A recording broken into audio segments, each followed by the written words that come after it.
All right, thanks for tuning in. Welcome to another remote learning tutorial, part of our wrap plan for the time that we're separated.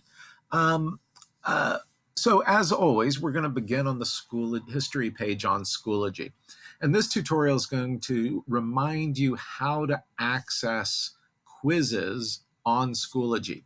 So I think you'll remember the plan is that in the 4 weeks that we're away, you're responsible for doing 3 lessons, underlining, highlighting, and annotating them. You're responsible for completing 3 lesson activities, and you are responsible for taking a minimum of 3 quizzes. All right, so that's not too bad. You'll also have time to do a very small project. So begin on the history page on Schoology, and we've got a lot of information inside the 6th grade history wrap folder. So we're going to open that up.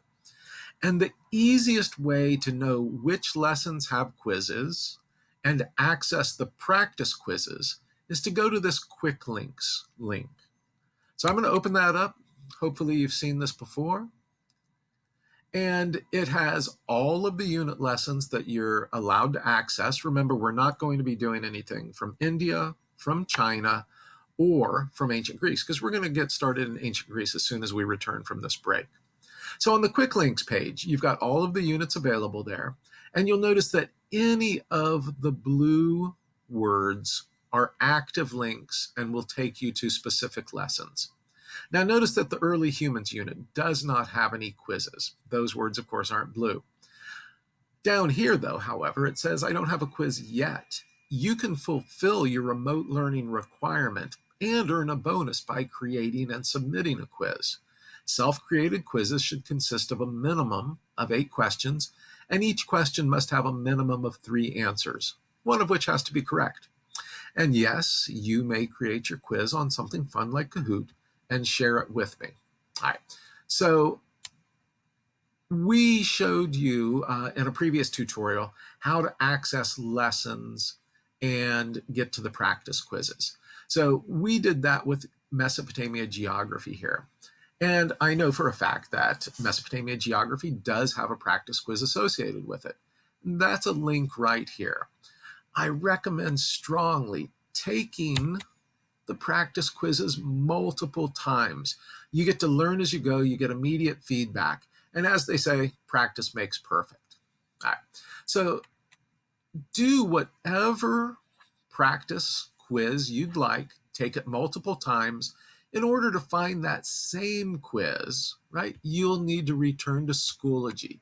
The quizzes that you access on Schoology are automatically graded. Quick reminder, you get to take the Schoology quizzes up to 5 times, and Schoology only records your highest score.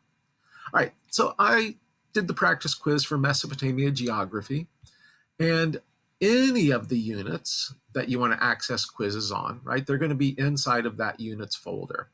You can open a folder on Schoology simply by clicking that little sign right there. Okay, so inside the folder, you'll see another folder for each lesson. Okay, so here's that Mesopotamia geography folder. And once again, since I want to open a folder, I'll click that little symbol right there, opens the folder, and here you go for the Mesopotamia geography quiz. When you open that up, right, you can get started immediately answering questions. The great thing is the questions are exactly the same as the ones on the practice quiz. They might be in a different order, but they're the same ones. Now, here's where we do need to count on core values, right? One of our core values is integrity. So I'll trust that you're answering those questions without the help of a lesson being annotated and highlighted next to you, and without the practice quiz questions being open in a new tab. This is on your own. I trust you. Not only do I trust you, but I trust you to do your very best. All right, that's it for this tutorial. Thanks for tuning in.